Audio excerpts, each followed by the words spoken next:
이거 실패하는 것 아니야? Не считаете ли вы это слишком легким для вас заданием? 하나님이 이렇게 잡았던 손을 딱 놔버리면 끝나는 거잖아. Достаточно ухватиться за Бога 그런 느낌이 들지요. и почувствовать это. 여기까지 좀 동의가 오십니까? 여기까지 좀 마음에 그 인정이 돼요? Вот до этого момента вы можете признать это? 그 인정이 되면 한번 손을 한번 들어보세요. Если кто признает это, поднимите руку.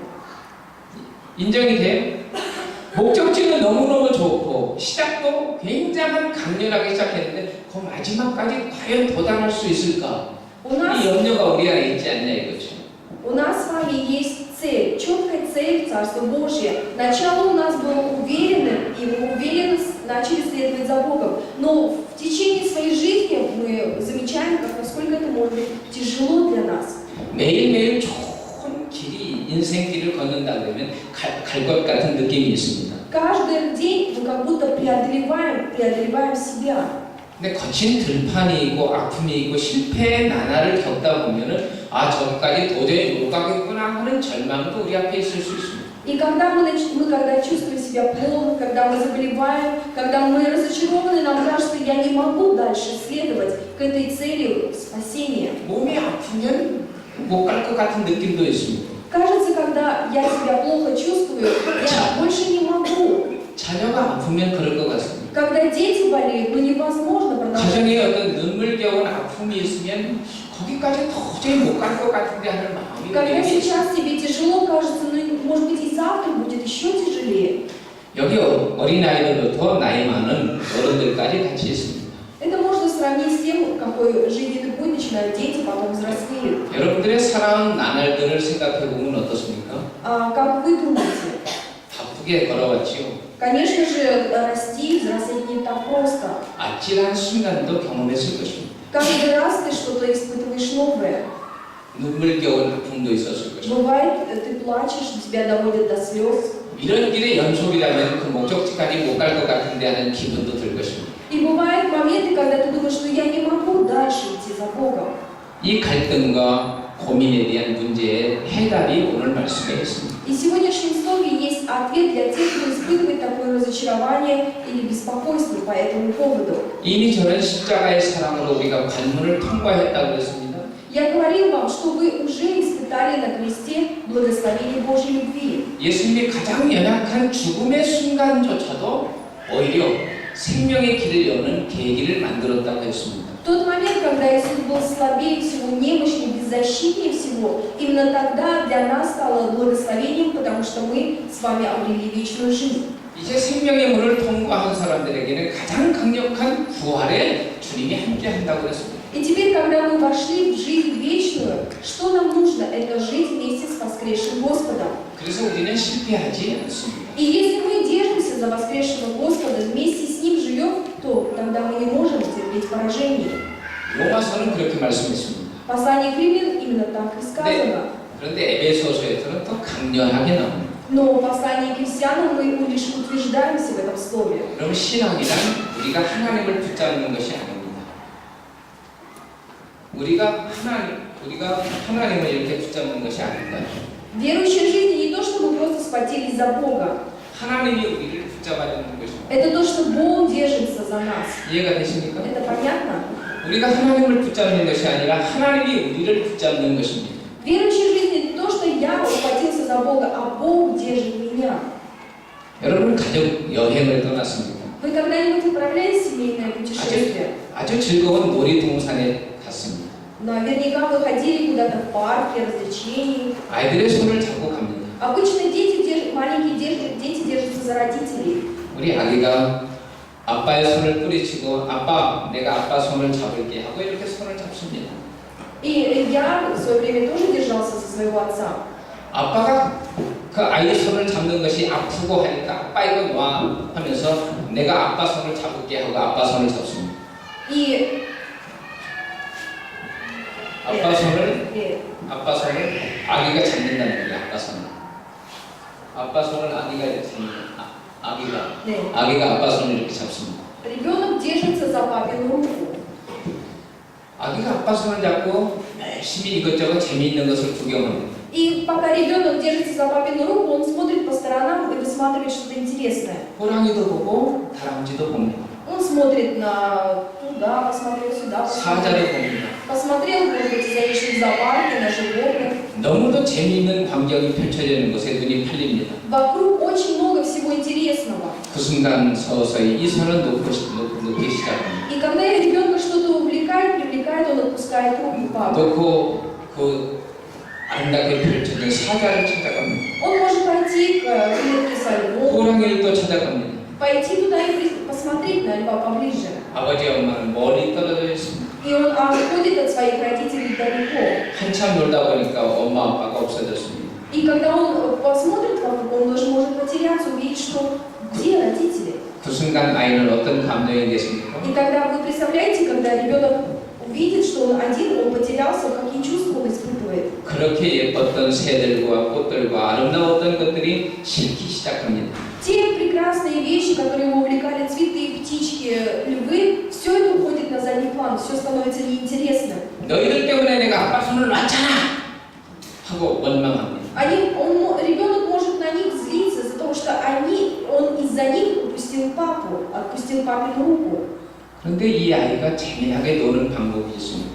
Но есть один интересный способ, 귀찮지만 아빠가 이 아이의 손을 잡는 것입니다. чтобы ребенок не потерялся. Это папе нужно ухватить ребенка за руку. 손이 아프기도 하지요. Даже если папина рука сильно сжимает ручку ребенка. 그러나 아빠는 이 아이의 손을 결코 놓은 법이 없습니다. Но для того, чтобы ребенок оставался в безопасности, нет другого способа, чтобы папа держал ребенка за руку. 아빠가 그를 잡고 있기 때문에 신나게 놀아도 걱정이 없습니다. И когда папа крепко держит своего ребенка за руку, тогда ни о чем ему беспокоиться. 호랑이도 보고 사자도 봅니다. Он может вместе с папой подойти к клетке со львом. 아름다운 꽃을 또 봅니다. Он вместе с папой может подойти посмотреть на цветы. 신나게 놀 수 있습니다. Он может все увидеть, но вместе с папой. 아버지가 그 손을 놓을 리가 없기 때문입니다.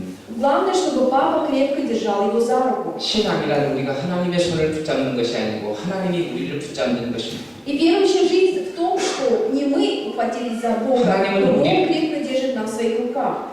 하나님은 우리를 붙잡은 그 손을 결코 놓지 않습니다. И если Он держит нас, то Он нас не отпускает. 아들을 죽여 십자가의 사랑으로 구원해내는 너무도 존귀한 내 아들 내 딸이기 때문에 이 손을 놓지 않습니다. Он не отпустил наши руки даже тогда, когда отдал своего сына на крест. 실패할 때도 놓지 않습니다. Он не отпускает нас даже тогда, когда мы 잘할 때도 놓지 ошибаемся, 않습니다. когда мы, или наоборот, мы успешны. 행복할 때도 놓지 않습니다. Когда мы счастливы, Он тоже не отпускает нас. 언제 어디서나 하나님은 여러분의 손을 꼭 붙잡고 있습니다. Но всегда Он крепко держит нас за руку. 이게 신앙인의 일상입니다. И это естественно для верующего человека.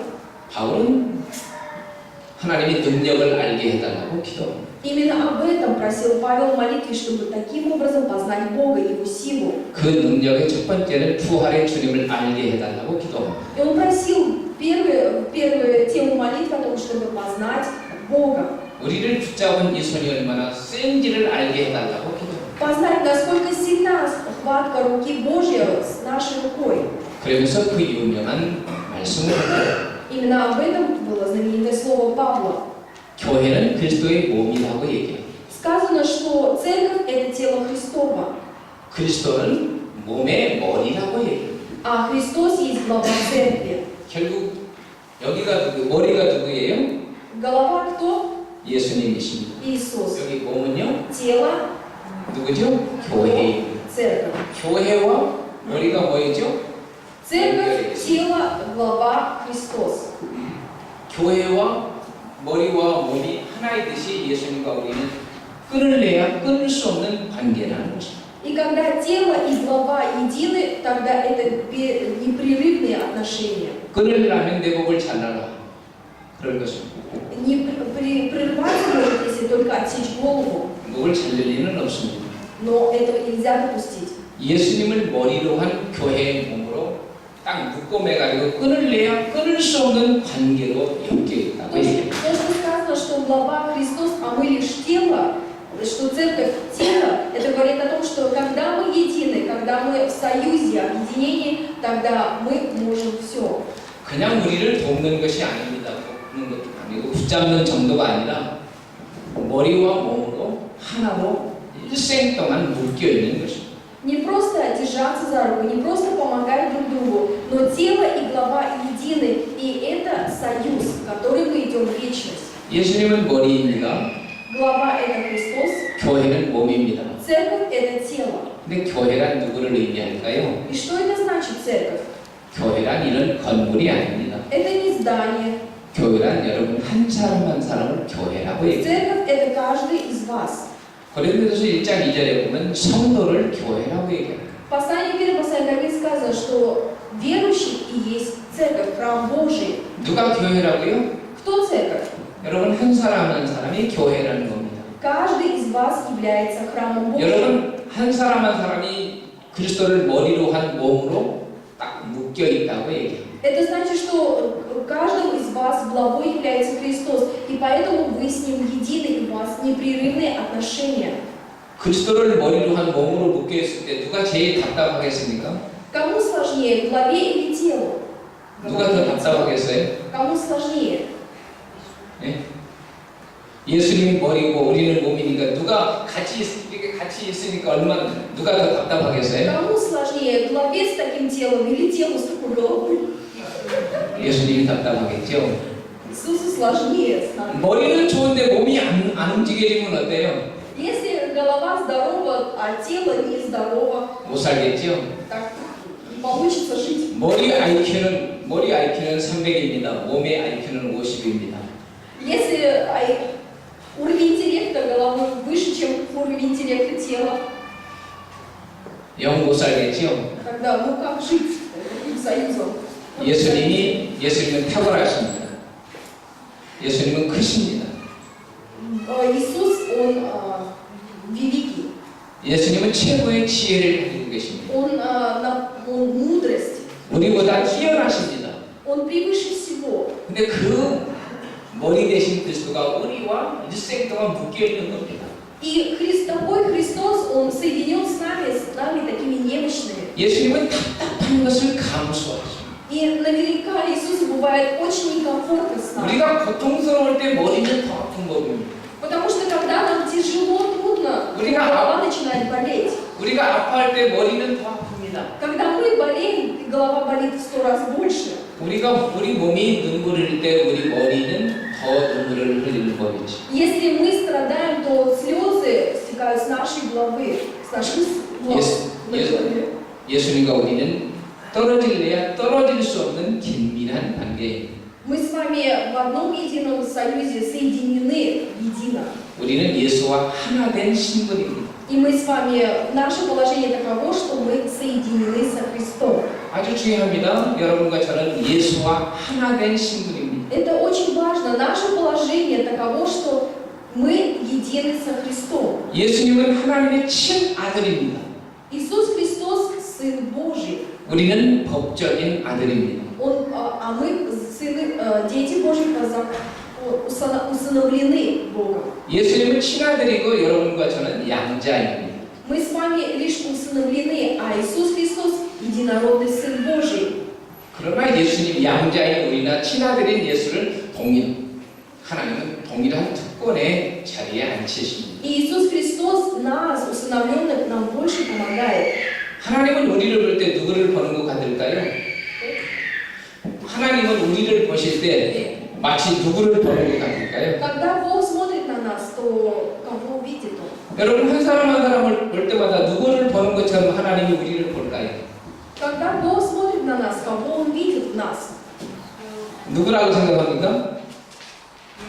누구라고 생각을 해요? Как вы думаете? 세르게이. 하나님이 세르게이를 볼 때마다, 아냐를 볼 때마다 하나님은 누구라고 여기고 볼까요? Когда Бог смотрит на Сергея, на Аню, чей дух Он вас видит? 기독교 복음의 아주 의미함이 여기에 있습니다. Это очень важное христианство. 한 사람 한 사람을 볼 때마다 하나님은 예수라고 여기고 쳐다봅니다. Когда Бог смотрит на нас, Он в нас ищет Иисуса Христа. 머리와 몸으로 묶여 하나이기 때문에 그렇습니다. Потому что мы, глава и тело, соединены воедино. 하나님이 사랑이라는 관계 속에서 우리를 볼 때 한 사람 한 사람을 볼 때마다 그냥 알뚜르 장로님, 내냐 자매님이 아니라 저 안에 예수가 있기 때문에 예수로 묶여있는 존재로 보기 때문에 예수와 같은 존귀한 자로 보는 것입니다. И когда Бог смотрит на Святого Артура, на Елену, тогда Он смотрит не на них, Он смотрит на Христа, который в них живет и пребывает, и смотрит на их союз со Христом. 여러분이 예수라는 얘기는 아닙니다. 여러분이 메시아일 수는 없습니다.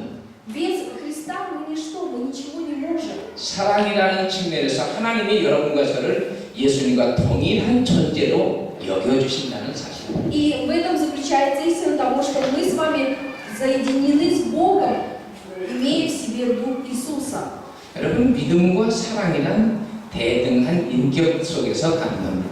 И поэтому сейчас, имея этот ответ, у нас проявляется и любовь, и 강아지와 사람이 사랑을 하지만 인격적인 경지는 아닙니다. это не просто какие-то личностные качества человека. 여러분들이 좋아하는 많은 것들이 있지만 그 모든 것들이 인격적인 공감을 갖는 것은 아닙니다. То весь в миру очень много всего есть, но если только принимать это с человеческой стороны, через их качество, то это не то. 강아지하고 친해지려면 내가 강아지 수준으로 내려가야 합니다.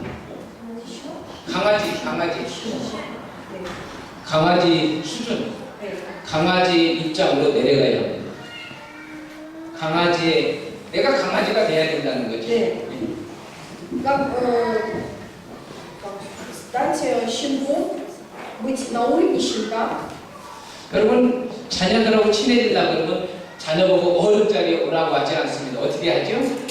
Когда вы общаетесь со своими детьми, взрослые, когда общаются с детьми, 아버지가 무릎을 꿇고 아들하고 눈높이를 같이 하는 거죠. то обычно родители опускаются до уровня детей и на уровне детей общаются с детьми. 아이들과 동일한 생각의 자리에 내려갑니다. Для того, чтобы взрослому человеку наладить отношения и общение с ребенком, нужно взрослому человеку опуститься до уровня ребенка. 아이들과 비슷한 말을 써야 합니다. Нужно, чтобы быть на одном уровне. 거기서 최고로 어려운 얘기를 쓰면 애들하고 통하지 않습니다. Если ты выше, если ты ставишь себя выше и как бы ты как взрослый, тогда очень сложно наладить и строить контакт с ребенком. 가장 간단하고 쉬운 언어를 아이하고 써야 소통이 가능하죠. Чтобы найти общий язык с ребенком, нужно опуститься до его уровня. 하나님이 인간 되셨다고 하는 것은 우리의 눈높이를 맞춘다는 의미입니다. То же самое и Бог опустился до нашего уровня, чтобы наладить с 우리와 нами 대등한 отношения, 인격적 사랑을 나누기 위해서. построить контакт. И в этом заключается свой смысл. 그런데 이렇게 앉은 자리에만 늘 하나님은 있지 않습니다. И мы не должны забывать. 예수님의 자리로 눈높이를 격상 이렇게 올려가십니다. 사랑을 점점 키워가지고 어린아이 수준에서 어른으로 그 장성한 자리를 향해서 사랑을 키워가는 것입니다. И как ребенок, он со временем взрослеет, он растет и повышается его рост, и, соответственно, отношения с Иисусом тоже должны повышаться на более высокий уровень. 처음에는 눈높이를 맞추는 사랑을 해야 합니다. Вначале мы ищем контакт, ставим контакт с человеком. 그 다음에는 눈 높은 자리에 오르도록 해야 합니다. Но дальше человек взрослеет, он растет и духовно тоже взрослеет. 그게 진정한 사랑입니다. Это, в принципе, нормальные взаимоотношения между 우리 людьми. 부부가 결혼했습니다. Когда, например, люди женятся, 남편은 공부도만 하고 모든 면에서 탁월합니다. 똑똑합니다. 남편은 모든 면에서 우리도 좋고 мужчина в семье, он как главный, он командир, потому что он более умный. 아내는 좀 많이 모자랍니다. А жена, она как бы немножко не достает до уровня мужа. 남편과 아내가 이렇게 큰 차이가 있습니다. И между мужем и женой может быть такая большая разница. 남편이 늘 아내를 막 무시합니다. И, например, если муж, он все время пренебрегает такой женой, 당신은 그것도 몰라. он может говорить, упрекать ее, говорить, 당신은 왜 그 모양이야? ты даже этого не знаешь, ты такая бестолковая. 늘 나무란 책망한다 그러면 멋있는 남편은 아닙니다. И если такой муж лишь упрекает жену за то, что она чего-то не знает, тогда это не самый лучший пример хорошего мужа. 잘 모르는 아내의 입장에 내려가서 그래요, 괜찮아요 하면서 대화를 눈높이를 낮춰서 같이 얘기를 해야 합니다. Но хороший муж, он поймет ситуацию жены, он понимает, что она чего-то не понимает, он поможет ей понять это. 좋은 책도 사다 주면서 Когда пишется книга, 좋은 영화도 구경시켜 주면서 когда мы читаем книги, когда мы смотрим фильмы, 여행도 많이 하게 하면서 когда путешествуем, 에르미타주 박물관도 가게 하면서 если ходим в Эрмитаж, 아내의 수준을 자꾸 높여가는 것입니다. таким образом муж повышает уровень жены. 남편과 아내가 대화가 될 수 있을 정도까지 높여가는 것입니다. Он не упрекает ее, но помогает ей с помощью таких вот вещей поднять ее уровень воспитания или образования. 이게 훌륭한 남편입니다. Это выдающийся муж. 그렇죠? Правда же? 하나님이 우리를 그렇게 하십니다. И Бог знает нас. 예수님은 우리의 눈높이까지 아주 낮은 자리까지 와 계십니다. Иисус с высоты пришел и опустился до нашего уровня. 사실은 머리와 몸인데 몸은 따라가지 못하고 머리는 탁월합니다. Может быть, он не мог стать телом, но он стал главою. 주님은 참고 우리와 눈높이를 계속 이렇게 낮추십니다. Он опустился до нашего уровня. 그리고 몸을 점점 키워가지고 머리의 수준에 오르게 합니다. 머리의 경지에 머리까지 자라도록 합니다. Так, чтобы голова 예수님이 그렇게 도와주신다고 и после воскресения. 그래서 에베소 5장에 보면 교회와 예수님과의 관계를 부부로 얘기합니다. 부부로. И поэтому в Ефесянам 5 главе мы читаем о том, что отношения со Христом и церкви – это пример для мужей и жен. 신랑 신부를 얘기하면서 부부 신랑 신부를 얘기하면서 교회와 그리스도와의 관계를 부부 관계로 묘사합니다. Христос и церковь такие же отношения, как между мужем и женой. 이미 말씀드린 것처럼 부부가 서로의 인격적인 사랑 관계로 대등하게 커가는 것처럼 예수와 우리와의 인격적 관계가 서서히 더 커가야 한다, 성장해야 한다고 말씀하십니다. Как муж и жена поддерживают друг друга и помогают своим характером, всем то, что они имеют друг друга, поддерживают и возрастают, так и Христос поддерживает церковь, и церковь поддерживает Христа для того, чтобы они вместе в союзе возрастали. 이 성장에 가는 데는 반드시 햇빛이 쨍쨍한 날만 있는 것은 아닙니다. 맑은 날만 있는 것이 아닙니다. 맑은 날씨만 있는 것이 아닙니다. 식물이 크는데 늘 맑은 날씨만 있는 것은 아니죠. 식물이 몰래 그런 것이죠. Ясные дни не всегда будут в супружеской жизни. 햇빛도 비쳐야 되고 Бывает ясно, 비도 와야 됩니다. бывают дожди. 그래야 저런 나무들이 쑥쑥쑥 자라죠. Но в любом случае деревья продолжают расти. 우리 인생의 여정도 그렇습니다. Также и в нашей с вами жизни. 밝은 햇빛의 날도 있습니다. Бывают дни ясные, 어떤 때는 비가 내리기도 합니다. а бывает идут дожди. 구름이 기르기도 합니다. Бывают тучи на небе, 가다 보면 돌이 있을 수도 있습니다. 돌. бывают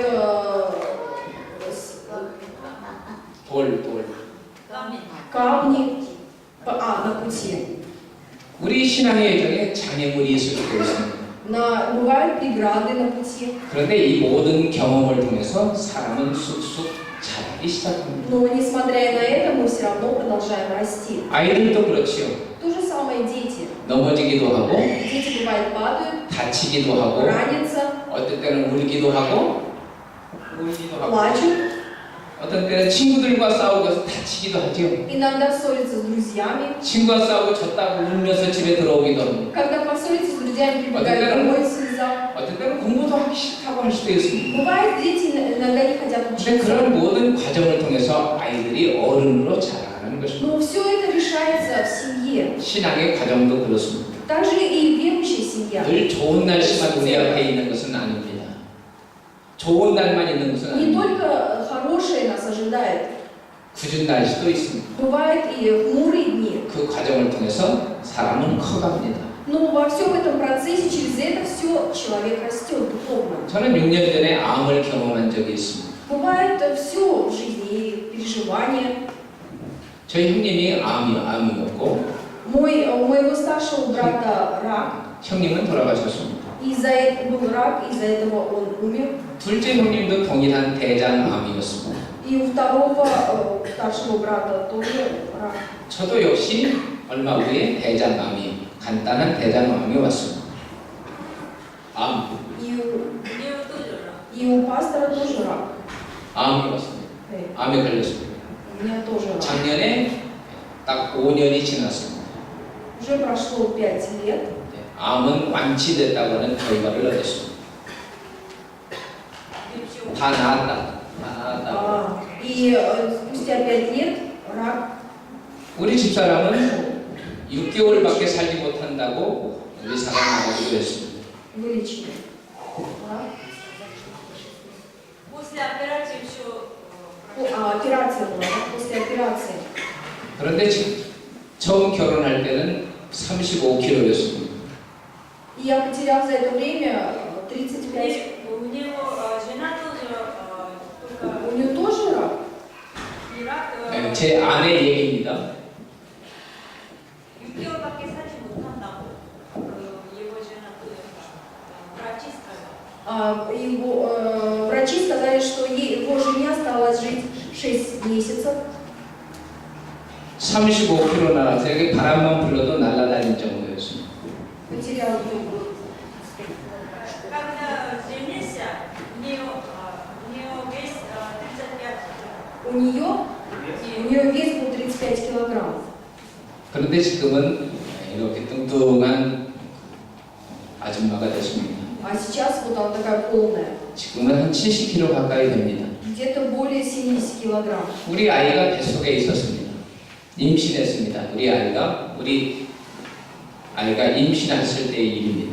Это произошло, когда моя жена ждала ребенка. 병원에서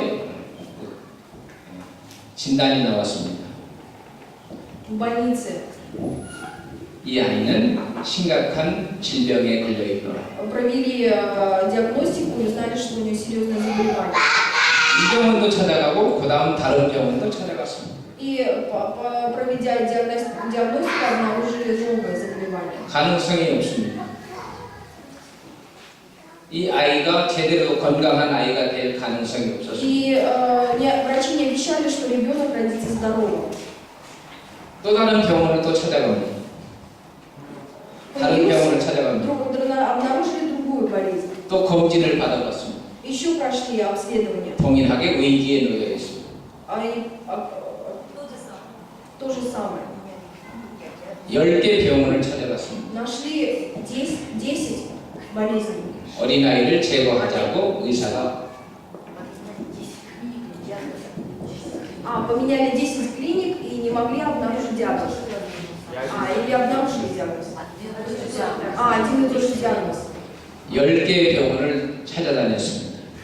10 клиник. 모든 병원이 다 포기하고 말았습니다. И все советовали сдаться. 저와 아내는 그래도 이 아이를 포기할 수 없다고 했습니다. Но я сказала, и жена, что мы не можем отказаться от своего ребенка. 목사 부부이기 때문에 이 아이를 포기할 수 없노라고 했습니다. Я сказала, я пастор, я не могу отказаться от ребенка. 주치의에게 끝까지 아이를 낳게 놓으라고 했습니다. Я сказала, что до конца сохраним и до рождения. 10개월 동안 우리 집사람은 편안히 잠을 잔 적이 없습니다. 10달 동안 편히 잠잔 적이 И 없습니다. 10 месяцев моя супруга не могла спать. 저도 늘 매일매일이 긴장이 연속. Я тоже, конечно же, очень волновался. 이 아이가 건강하게 태어날 수 있을까? Мог ли этот ребенок после стольких диагнозов родиться здоровым? 기도하고 또 기도하는 나날입니다. Я молился и снова молился. 이 아이가 마침내 태어났습니다. И в итоге, когда наступили роды, 지금은 아주 건강한 아이로 태어나서 28살 처녀가 됐습니다. ей уже